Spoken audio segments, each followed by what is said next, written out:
Hello everybody, Assalamu alaikum. My name is Israr and welcome to my channel. So this is the first video on this channel and I'm going to be sharing motivational videos. I'm going also to share some advices, stories that I either read them or just happened to me and made a big difference in my life. And also studying tips, and yeah, this is how the channel is going to be about. And I would like to start this channel by, let's start by managing time. How to manage time in a good way. So be aware that this video is very important, not only for you as a viewer, but only for me.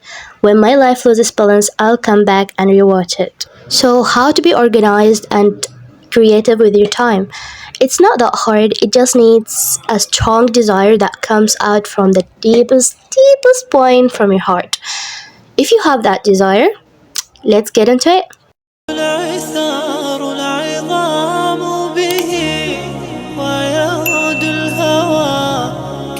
When we were young, we used to say that when I grow up, I want to do that and that.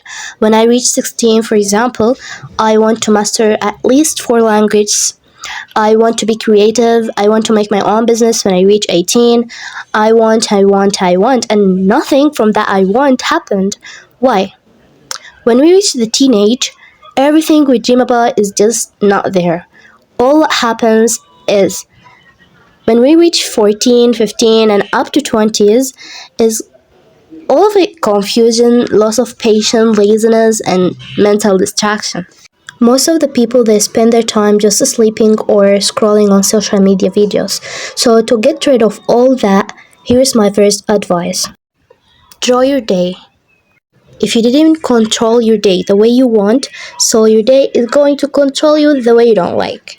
That means if you don't plan for your day, like sit early in the morning to write down on a piece of paper all the things that you want to accomplish that day, all the things that you want them to be done, all the arrangements that you want to have them in your day, and start doing them.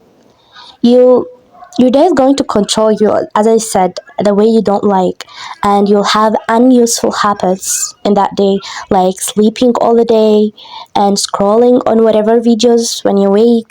The thing is, enjoy your day the way you like it to be, and believe me, you'll be proud of yourself and there will be a sense of fulfillment.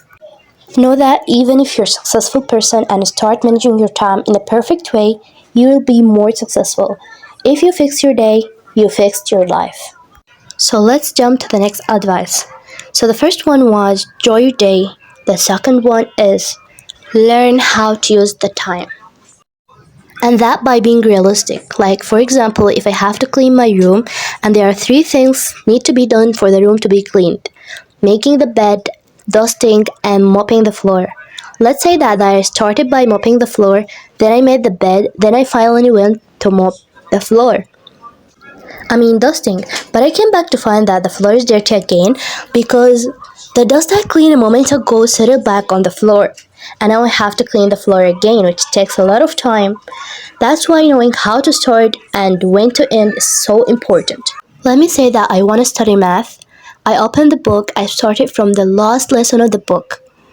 We all know that mathematics is just a series of lessons. Like, if I cannot multiply or divide, I cannot solve an algebraic questions. So I opened the book from the last page. At the beginning, I was so energetic and motivated, but I ended up closing the book and feeling like, am I stupid? Like, why can't I understand even a little question in this book? I know why.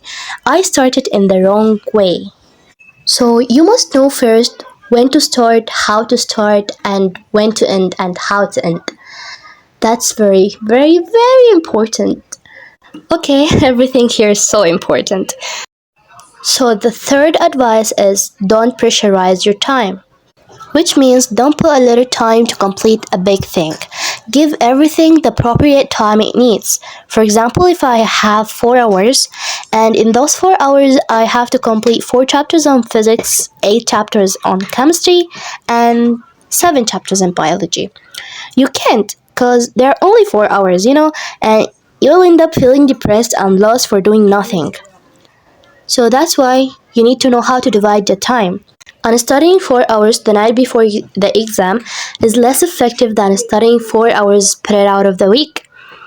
And at the end, we need all the informations that we studied to remain in the long-term memory. So the fourth advice is avoid distraction. Have you ever promised yourself that this time is going to be different? I'll be 100% focused. I'll never let any distractions to get into my way. And then 3 hours later, you have checked all your emails, your DMs, and you have scrolled enough through all the posts and videos on social media. And however, what you haven't done is studying. The book is still there waiting for you to open it and read, but you're not caring about the book and you're just sitting cross-legged. And yeah, you're not alone because a lot of people, when they come to study, they become distracted with the phone. Okay. I got a message. I have to reply. She's my friend. Okay, I'll be back. Okay, I'm just joking. So you should turn off your phone or mute it while you're studying or doing whatever you want to do. And also, there are a lot of things you'll get distracted by. Not only the phone. Like if you're sitting in a messy place, and your attention will be distracted. So you gotta clean it up. And if you're also studying in a noisy environment, you'll also be distracted. So just make your suitable study mode. The fifth advice is set up a deadline. Set a realistic deadline for completing tasks according to their importance and stick to them. You know, in a school or college, when the teachers tell us that we have to write an essay and we should submit it next week. And that's what I want you to do. Like, for example, if you want to study 5 chapters and you made a deadline for 1 week, like, it's not necessary to be 1 week, but I'm just saying, like, the deadline should be realistic. Then what I want you to do is, like, these 5 chapters, divide them over the week. Like, each day, study 1 chapter. And the other 2 days, the remaining 2 days, the week is 7 days, so you study 5 chapters, 5 days, the remaining is 2 days.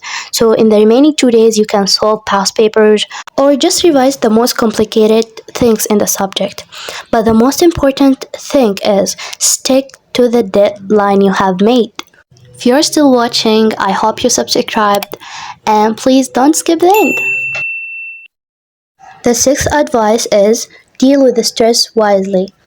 Stress can affect productivity.